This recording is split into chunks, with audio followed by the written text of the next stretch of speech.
Good morning and welcome everyone to the Moneycontrol live stream. You're watching the opening bell and I'm your host Nikki Muchandani. Well, Indian equity markets are poised for a muted start after three consecutive sessions of somewhat trading near those record high levels. SGX Nifty at this point of time is indicating a muted start coming in for Dalal Street, which closed near record high in the previous session. US stocks, they've ended mixed after Fed signaled more rate hikes to come. The new projection added to a hawkish tilt to the Fed interest rate decision. Federal Reserve right now has held on to the rates, sees two more small hikes by the end of the year. Asian stocks at this point of time, they have gained. The entire gains have been led by 1% jump in Hang Seng. At this point of time, China Central Bank has cut its key medium-term lending rate by 10 basis points after 10 months.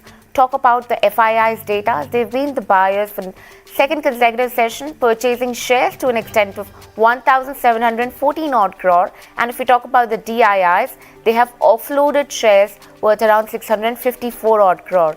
What we have in terms of FNOQs, 58 stocks that have seen long build-up, and these include the like of Oracle Financial, Tata Consumer, Atal Auto, Tata Communication. Apart from that, 41 have seen long unwinding. This includes the like of Ipca, Aurobindo, Laurus Laboratories and Mannapurna Finance.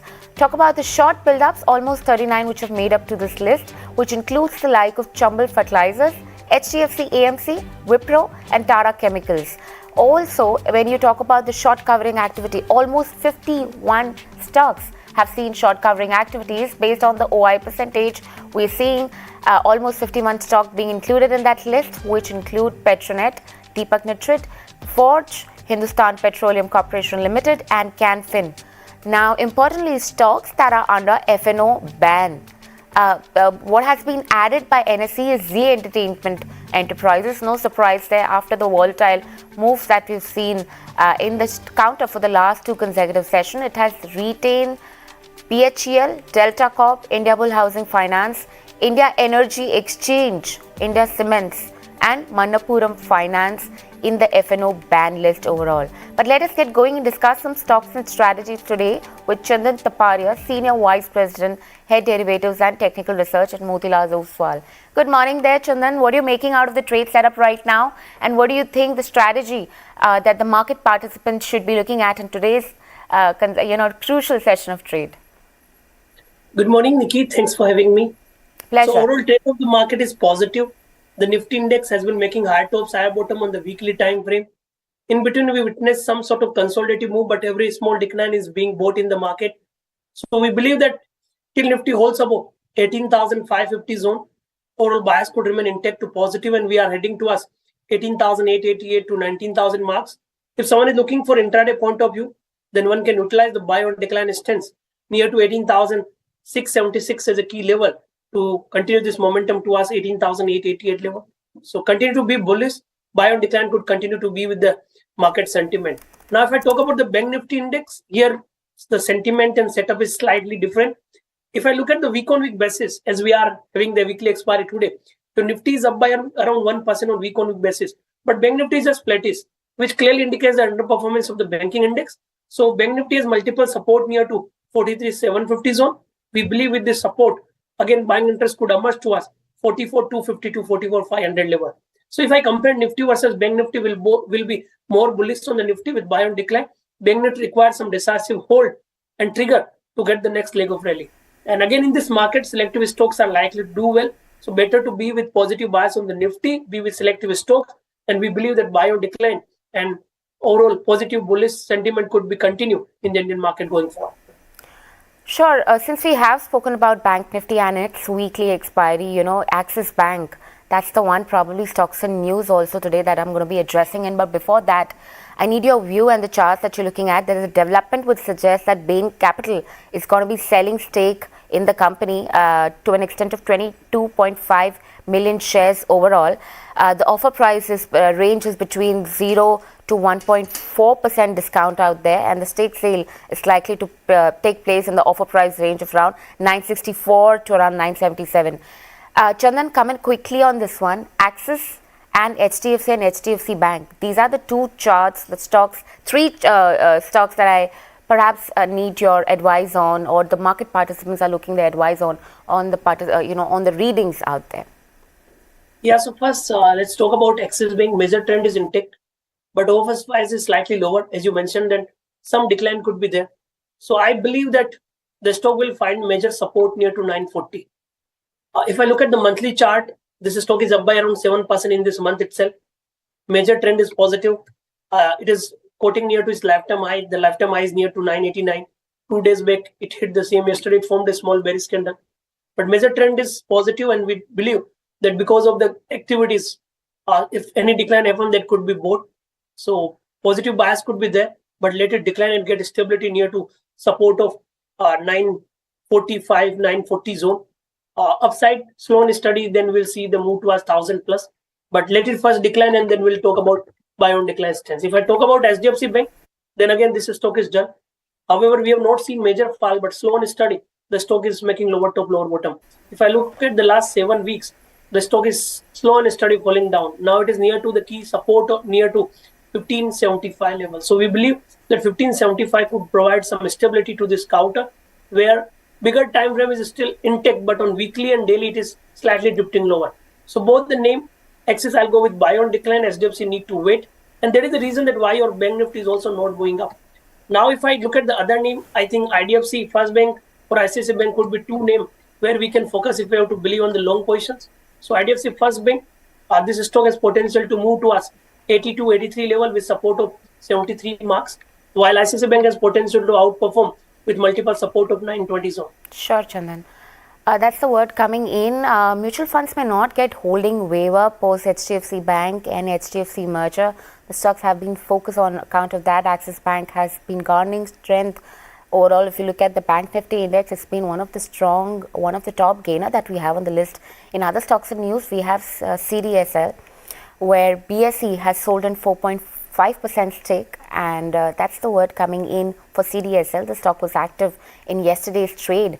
We also have D-Link India, where Ashish Kacholia has sold over 1% stake in the company. So that also is something that you need to keep a close eye out on. We're going to be addressing in the market opening for you. Nifty 50 at this point of time, like we indicated, we were looking at a muted start, which is probably being delivered to the markets right now. We are going to be talking about it, how the FOMC meeting outcome has overall weighed on the sentiment of Indian equity markets. And Santosh Nair, the executive editor, special projects for Moneycontrol.com, has been, will join us in just a jiffy to take us through the 5 key takeaways from the FOMC meeting. Right now, if you look at the markets, we are looking at a negative start coming in for Nifty. Bank Nifty too has been, it's a flat trend with the negative bias coming in for Bank Nifty, well below that 44,000 mark out there. So that also is, in sync with a little mixed trend which we saw overnight for US markets. Asian shares at this point of time has been doing well, but Indian equity markets perhaps not really doing well. But talk about the broad cap indices, that's where probably some amount of outperformance has come in on. Mid cap index has been doing well, gains to an extent of 0.1% out there.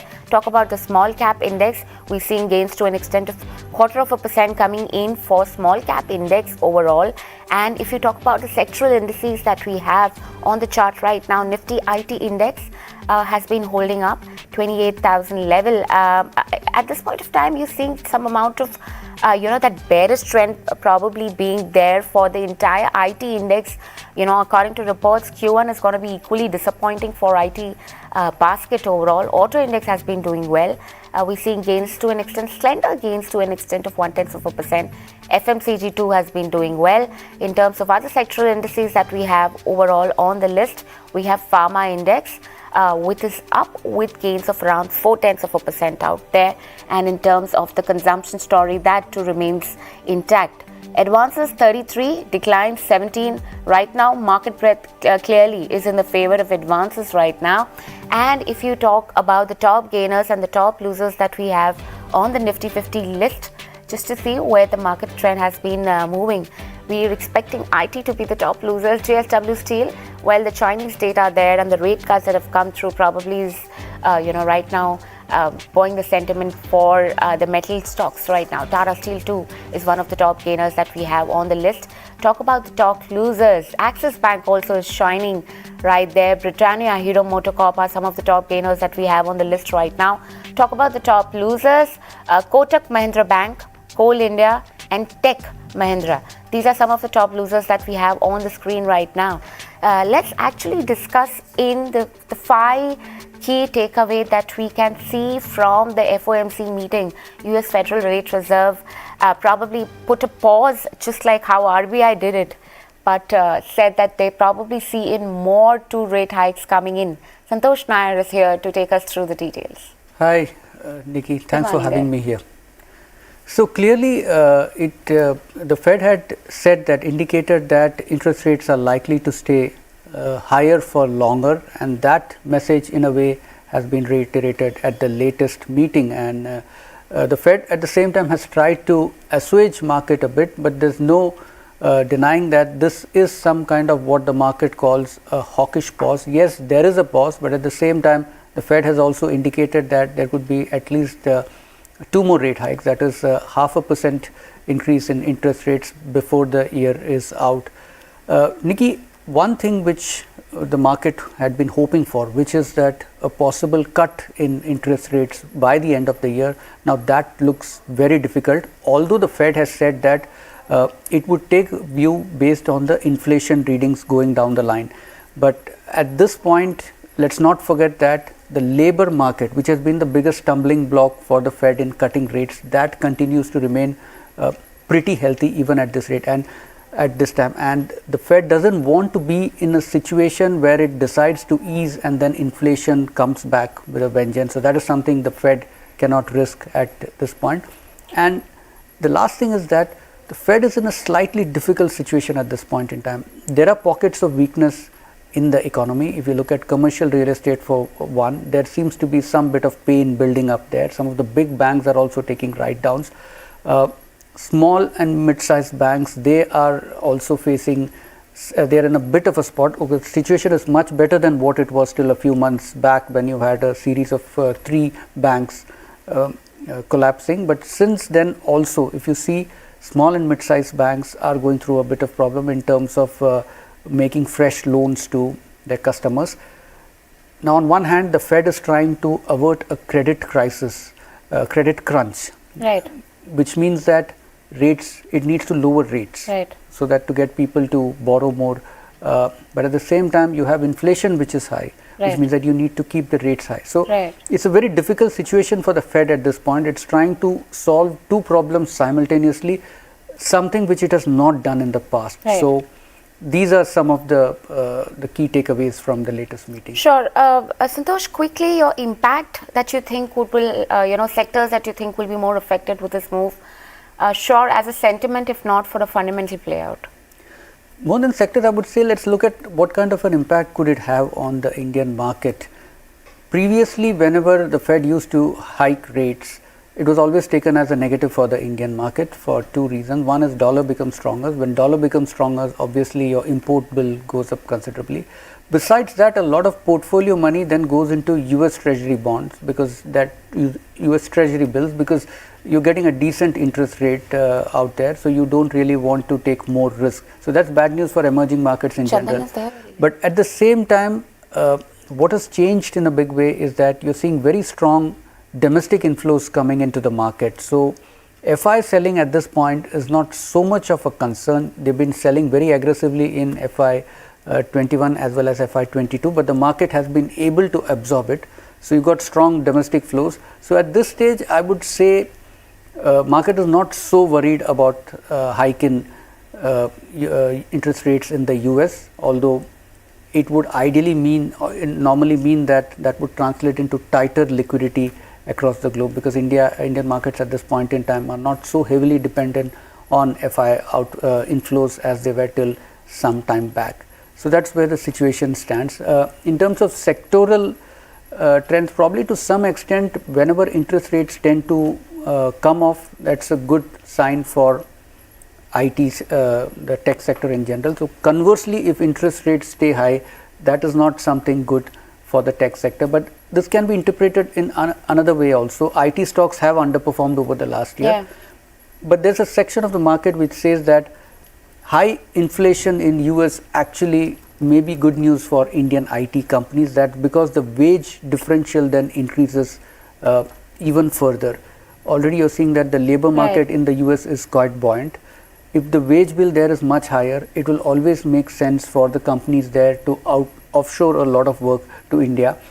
And if you look at IT stocks at this point in time, the overall sentiment for the sector is very bearish.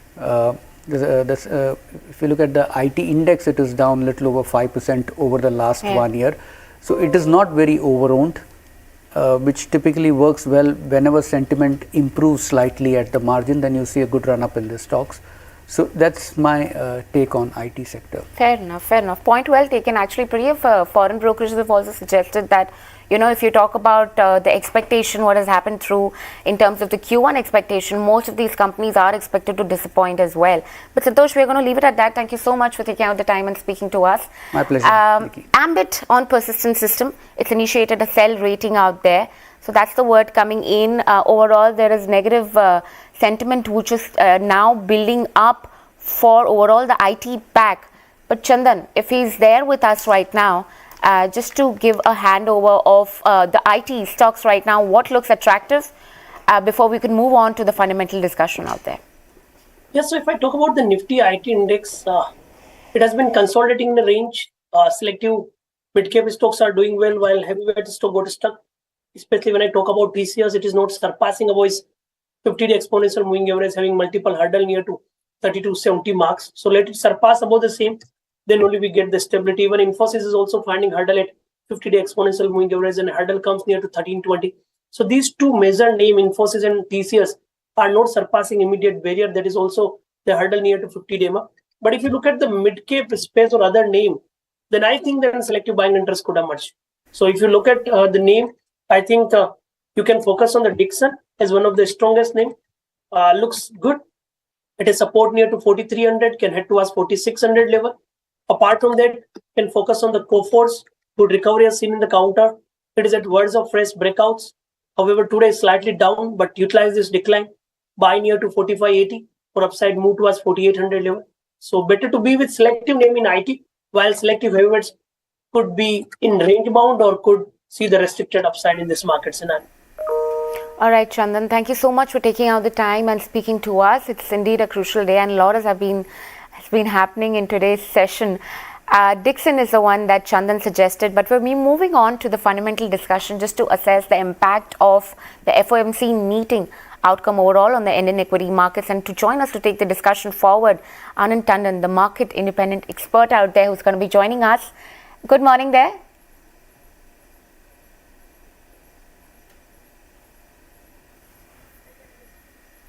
All right, Mr. Tandon probably is, we're just getting connected to him.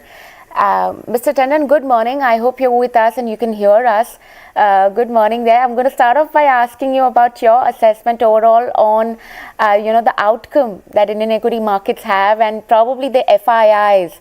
They've been holding up thus far for the last 3 consecutive months out there. And if you talk about the trend, do you think any of that reversing with the rate cuts coming in China? You think Chinese market probably would be more of an attractive bet as compared to Indian equities? Your assessment on that?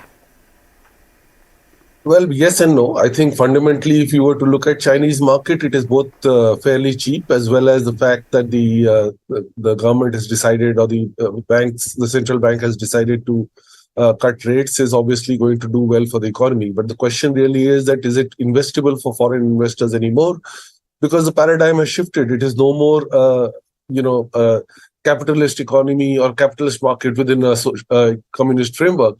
It is now fairly whimsical in terms of the government deciding when they want to redistribute income and in what form. And with that kind of uncertainty prevailing over the entire space, while you may expect to see certain amount of money going back to China, as a trend, I think it's not likely to have anywhere close to the same kind of attraction that was there before, the kind of self-suicide that China's market has committed for itself. Also, the geopolitics is such today that for investors based on the US, it's not necessarily the best of places. So the longer term trend will continue to be that industries and companies will look for alternatives from moving out of China and or at least reducing their space there, and that will automatically make the secondary market also less attractive. Sure, I'd also want your assessment. Overall, how are you viewing the FOMC meet outcome? Most of them have suggested it's an hawkish stance. How does that fare for you? And what kind of impact do you see of this development on Indian equity market? Sure, not a fundamental one, perhaps a sentimental one, perhaps in that one. Well, actually, there will be a fundamental effect as well. See, for the last decade and a half, people have got used to the fact that poor economic data implies that there will be a rate cut, and therefore there is an automatic put in terms of how low the market can go. Therefore, you should be buying every time that you find that there is poor economic data coming in, because that will automatically mean that the Fed will be trying to push the market up. It will take a while. I mean, that's almost become a reflex action. It will take a while for people to realize that that's no longer true. While it has been happening now for the last 2 quarters at least, where you are beginning to see that the Fed is keeping on reiterating that there will be no cut in a hurry, and if at all, interest rates may tend to remain biased on an upward trajectory. At best, they will be flat from where they are now. If you look at the spread between India and the US, that spread is probably one of the narrowest ever. So while we can claim that the inflation differential is also that the inflation in India has come down, the reality is that, I think the CPI basket is a little biased in terms of the way we calculate things. By and large, inflation in India continues to remain reasonably high for most people, and therefore you will find that the interest rate differential is such that there is no reason for people to be investing from dollars to India, because of the fact that you are getting probably the same dollar rate that you're getting in India. I mean, take one example: an HDFC Bank perpetual is trading at upwards of 7% in dollar terms, which is what you will not get that in India. So therefore, to assume that there will be large flows coming into India, especially at the valuation at which we are trading, is not necessarily going to be true. Emerging markets flows will certainly increase as the uncertainty in the US increases, but I think incrementally, while we will attract our share, it will not be the same kind of deluge that you would have expected had our own interest rates been a little higher, for example. Sure, that's a discussion which is up for grabs, and sure, we're going to be talking about the rate sensitive too. Right now, if you talk about Axis Bank, something like of HDFC Bank, there are a couple of news development out there.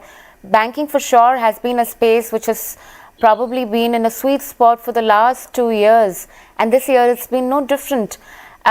Do you see that trend continuing even if there was no support which probably was lent by FIIs? Because right now, if the trend were to change from here on as compared to what we've seen for the last 3 months, you think that could be the first hit? That's the question I have for the banking sector, and also your assessment on the IT space right now. So very quickly, banking is certainly in a sweet spot. You have Indian corporates largely deleveraged. They have just begun to invest. So there is a credit demand. Credit is growing now at 16, 17, 18% from the banking space. More importantly, because of the cut in rates, I don't think deposit rates will be moving up anytime soon. So therefore, you probably have a margin which is kind of at the peak right now.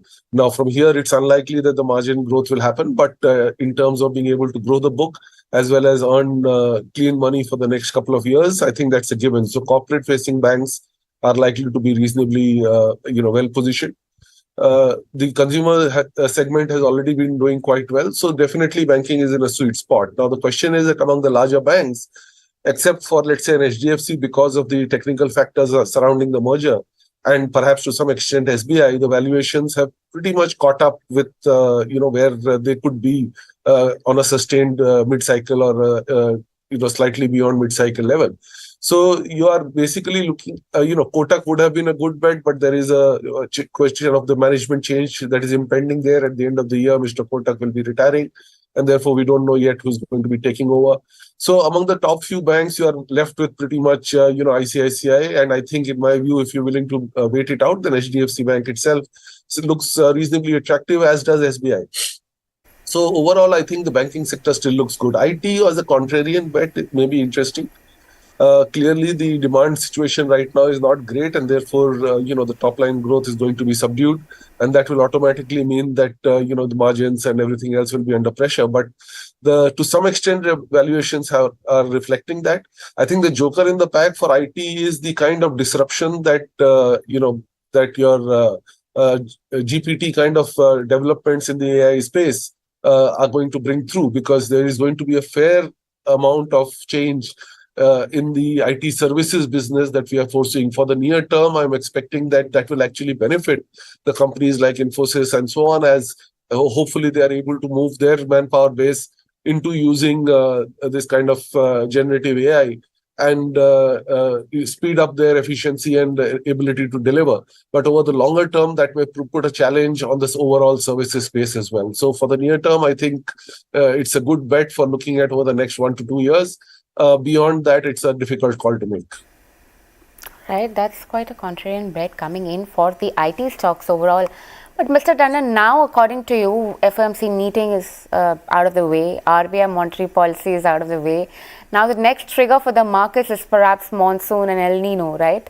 What do you make out of it and the impact that it possibly have overall on the FMCG and the auto space? So El Nino is something that we like to debate about, but frankly, in terms of the market, there is nothing much you can do about it, right? So you can only react to what happens in terms of where the monsoon is, how distributed it is, and what the impact may be in terms of agriculture. Several things now affect. One is the fact that in rural India, the percentage of income that comes from agriculture is rapidly declining. More and more people are finding alternative areas of generating money, which includes trade and other kind of businesses which are not necessarily related to agriculture.